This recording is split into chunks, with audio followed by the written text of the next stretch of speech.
O que acontece quando um episódio moderno do Bob Esponja resolve largar tudo que a série se tornou nos últimos anos e decide simplesmente impressionar? A gente já viu de tudo nas últimas temporadas. Ritmo frenético, piadas que parecem feitas por crianças hiperativas e uma identidade cada vez mais distante daquele Bob Esponja que marcou o início dos anos 2000. Mas se eu te disser que um novo episódio, curto, de apenas 6 minutos, conseguiu não só se destacar, mas também surpreender visualmente, criativamente e tecnicamente a ponto de parecer uma carta de amor à animação. O episódio Go Fit talvez seja o Bob Esponja mais ousado da fase moderna. Só que diferente de outros experimentos, como o Camp Coral, aqui a ideia deu certo e deu certo de um jeito que eu não esperava. Hoje a gente vai mergulhar nesse episódio que, com apenas alguns minutos, deu um tapa na cara dos filmes em 3D do Bob Esponja e mostrou que sim, ainda dá para surpreender com esse desenho. Será que agora estamos diante de um novo caminho para a série ou foi apenas um lampejo de criatividade isolado? Vamos analisar. O episódio se chama Go Fit, ou na tradução livre, Vá Buscar. Ele é da novíssima temporada, a 16ª de Bob Esponja. A primeira coisa que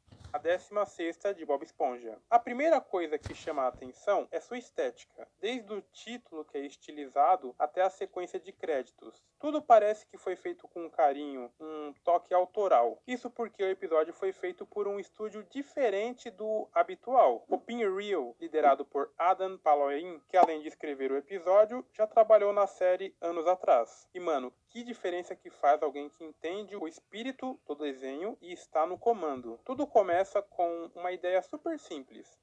Bob Esponja e seu fiel companheiro Gary estão brincando de buscar a bolinha, no maior estilo o cachorro e o seu dono. Mas rapidamente a coisa evolui para uma verdadeira aventura nas profundezas da fenda do biquíni, em um lugar que parece um misto de Underdark. Tudo isso com um cenário de filme conceitual. A história, apesar de ter um enredo bem leve e quase sem diálogos, vai te prendendo justamente por isso. Isso daqui é como assistir uma curta-metragem animada daqueles que passam em festivais. Você começa achando que vai ser só mais uma cena boba de Bob Esponja e, de repente, está imerso em um ambiente surreal, completamente hipnótico. E ó, eu juro pra você, sem exagero nenhum, essa animação ela poderia estar em um curta de cinema, aqueles que aparecem antes dos filmes da Pixar ou da DreamWorks. Sério.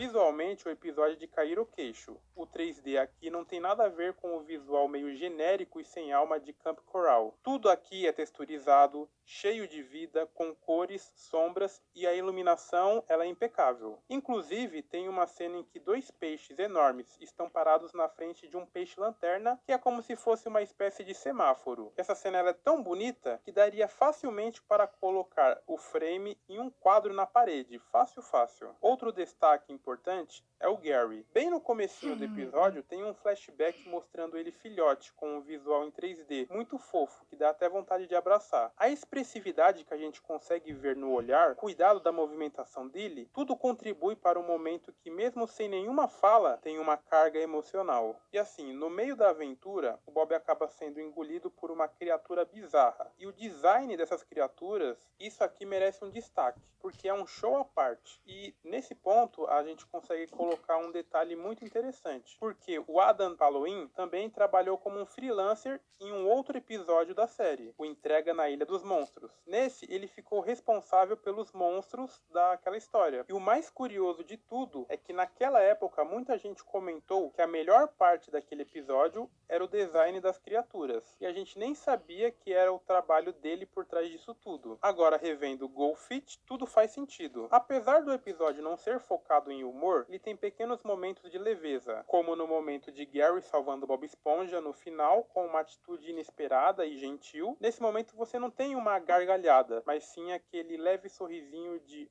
por quem foi fisgado pela simplicidade da cena. E uma outra cena que me marcou sinceramente, eu chorei de rir quando o moleque ele chutou a bola ladeira abaixo. Sei que é uma piada boba, mas muito engraçada. Só que assim, tem um detalhe que a gente tem que deixar claro. É uma coisa que pode gerar um pouco de estranhamento, que é o design do próprio Bob Esponja em 3D. Ele não tá feio, longe disso, mas em comparação com todo o resto do episódio, ele parece um pouco deslocado. Talvez porque nós já estamos muito acostumados com o visual 2D dele. E assim, entre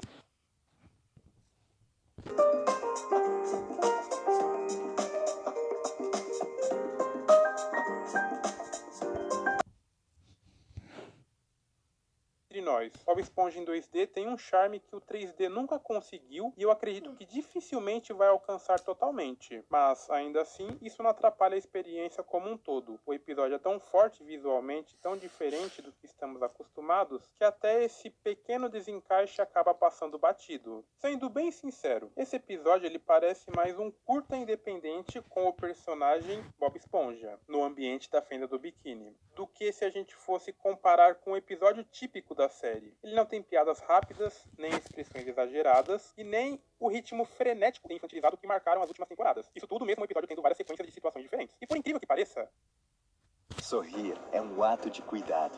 Por isso, a Colgate leva a ciência além, para cuidar de cada sorriso com a tecnologia mais avançada.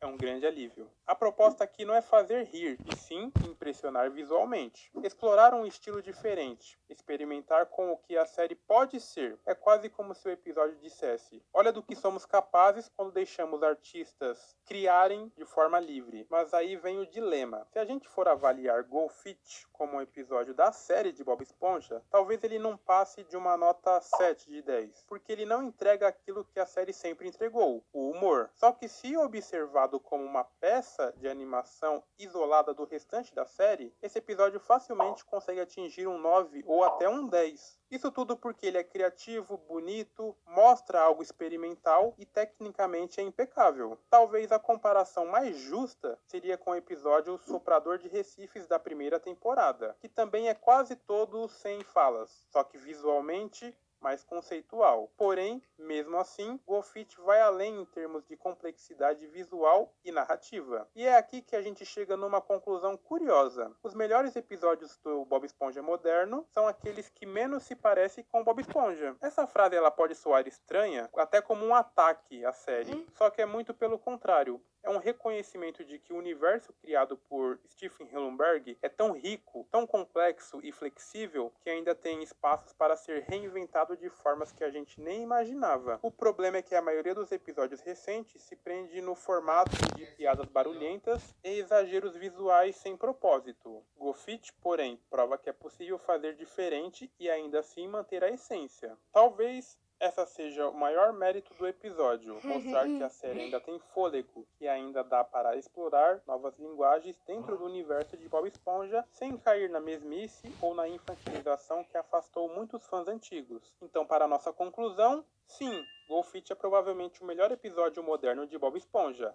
Até o momento. Tivemos outros respiros de criatividade dentro dessa nova fase do desenho, mas esse aqui é marcante. Mas é importante assistir esse episódio com a mente aberta. Se você ligar o episódio esperando gargalhadas e situações absurdas como nas primeiras temporadas, pode acabar se decepcionando. Mas se você encarar como uma experiência nova e com um visual diferente, feita por gente apaixonada pela animação, vai acabar se surpreendendo e muito. No fim das contas, fica claro que a equipe por trás desse episódio deveria ser a mesma a comandar o próximo filme de Bob Esponja. Eles entenderam como usar o universo do personagem para criar algo novo e visualmente marcante. E isso é algo que falta, e muito nas produções atuais da franquia. A verdade é que Golfit representa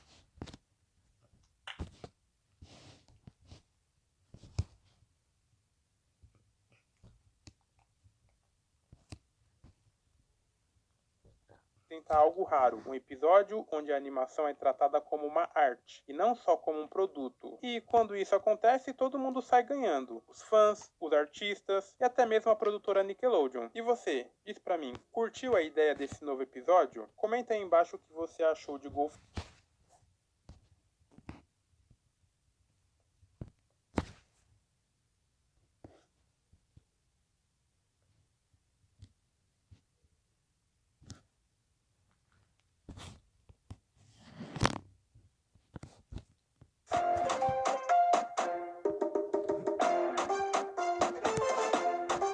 Princípio. Alta performance dermatológica.